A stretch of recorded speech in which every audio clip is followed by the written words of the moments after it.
Welcome to Ordnance WarGaming. Today, we're doing a 40k conversion and we're putting a Lascannon and Twin Links plasma gun onto my Grey Knight's Razorback.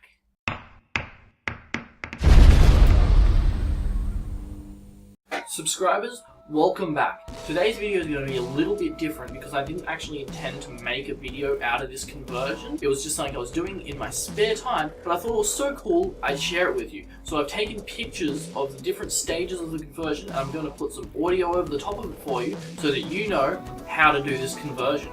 And of course, if this is your first time here and you want to improve your wargaming, make your tabletop battles more epic, then be sure to smash the subscribe button, ding the bell, and launch a nuke to make sure that you never miss a video. Okay guys, so for this conversion, you're going to need the usual suspects for any conversion, which are of course, you need your hobby knife, you're going to need some green stuff and liquid green stuff to fill in any gaps, and then you're going to need your paints and paintbrushes to paint it all up and make it look nice at the end. You're also going to need a couple of bits from two different kits.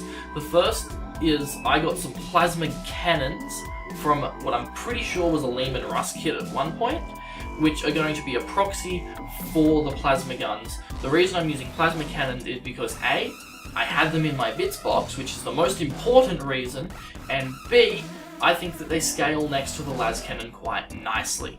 You also need, what a surprise, a Lascannon, which, unless you were an idiot, you will have gotten with your Razorback kit.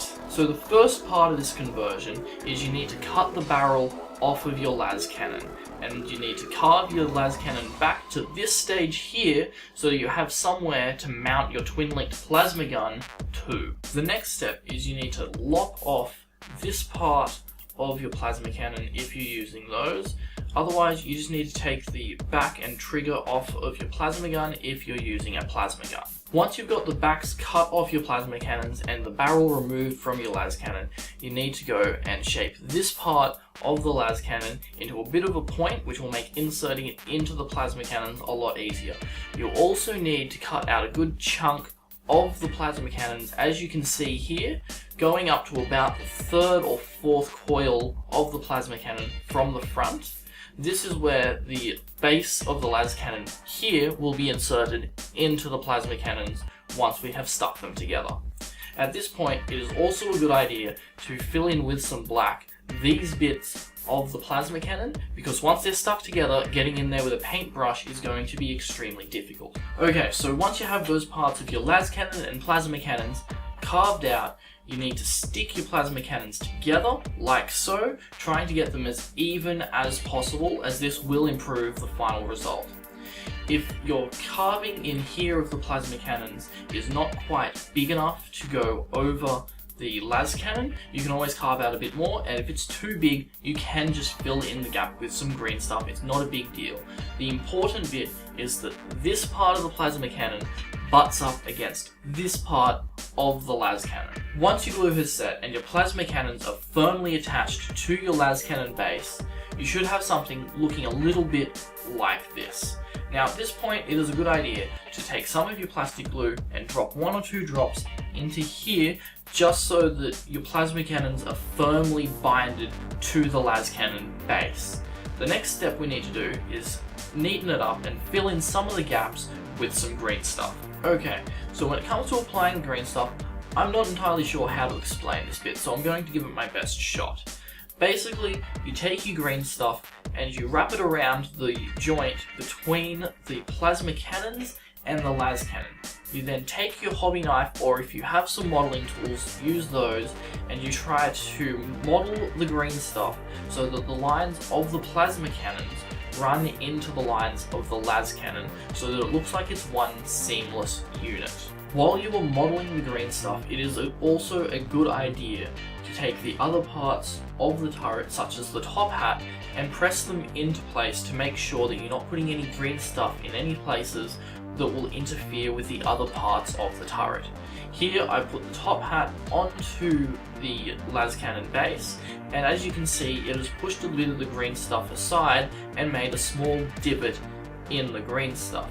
This is a very important step because if you let the green stuff dry and then discover that they try to occupy the same space later, it will be quite challenging to fix because green stuff is not the funnest thing to try to cut with your hobby knife. Once your green stuff has more or less dried and it's in the shape that you want it more or less, you want to take your liquid green stuff and take a little bit out of the pot and put it on a pallet and water it down. It's absolutely crucial that you water it down, otherwise it will flow glugly or not at all, and it's just going to make a big mess. So once you have your liquid green stuff thinned out, you want to apply it over the area that you have put the green stuff down for two reasons.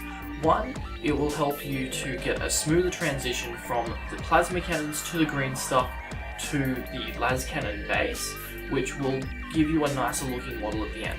The other purpose of it is to smooth out the green stuff so that it looks like it's a metal panel, given that we are working with Imperial stuff. Okay, so once your liquid green stuff has dried, you need to take your hobby knife and just run it over the surface from the Lascannon over the green stuff and up to the plasma cannon. This will eliminate any bumps that may have been left in the liquid green stuff, as well as remove any brush strokes that may have been in there if you didn't quite have it thinned down enough.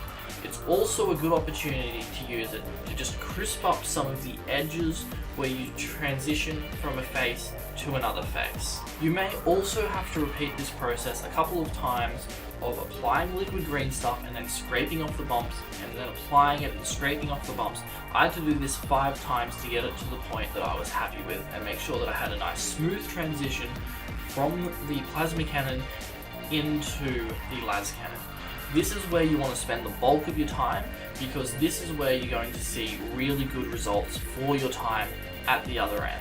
Once you have the green stuff modeled to exactly how you want it, with it nice and smooth and all your transitions nice and smooth, you go ahead and you base coat the entire thing. Then you apply whatever colors you use for your weapons of your be it Space Marines or in my case Grey Knights, where I used a bolt gun metal or whatever it's called now. I also used a couple of different colors for the wires going up to it, as they're supposed to be electrical cables in my line, and I used an enchanted blue base and an ice blue just dry brush over the top to get the coils of the plasma gun to sort of have a slight glow to them. Obviously, if you can paint better than this, go ahead and do it. These tubes here that you can't see painted in this picture, I also did using the same technique as the coils. I also painted this section of the Lascannon in red because I thought it looked. And then, once you have it all painted up the way that you want yours to be painted, you're all done. All you have to do is just stick it onto the base of your turret, stick your top hat on, get it all stuck together, and with mine, the friction of all the little joints held it together. But if you want to magnetize it, you can. All you do is just stick a little magnet onto the ends of the little pegs on the base and put one inside each of the weapons, and the magnets will stick it together, and then your top hat should just be able to sit on top using the grooves on top. If you want to magnetize that bit as well, you can. I've just done it using friction because it held together, and I can swap it out for the heavy bolter should I ever want to use that. So there you go. That's how I put a Lascannon and some twin-link plasma guns onto my Razorback. And I don't know why Games Workshop doesn't offer the parts to make this out of a kit. It seems a little weird that they offer it in the rules, but don't actually provide the model to feel it with. Maybe they'll change that in 8th edition. But until then, I've got another 2 weeks of driving around my Razorback with a Lascannon and some twin-link plasma guns, and if they don't change the rules, I'm going to be using this a lot more given how awesome twin-linked is in the new edition. As always guys, thanks for watching. If you found this video useful, then please leave a like so that we know that you liked it, so that we can keep making videos that you guys like. And if you have a suggestion for a conversion that you'd like to see us try, then please leave it in the comment section below and we'll see if we can make that happen for you. And as always guys, if you want to improve your wargaming, make your tabletop battles more epic, then be sure to smash the subscribe button, ding the bell, and launch a nuke to make sure that you never miss a video.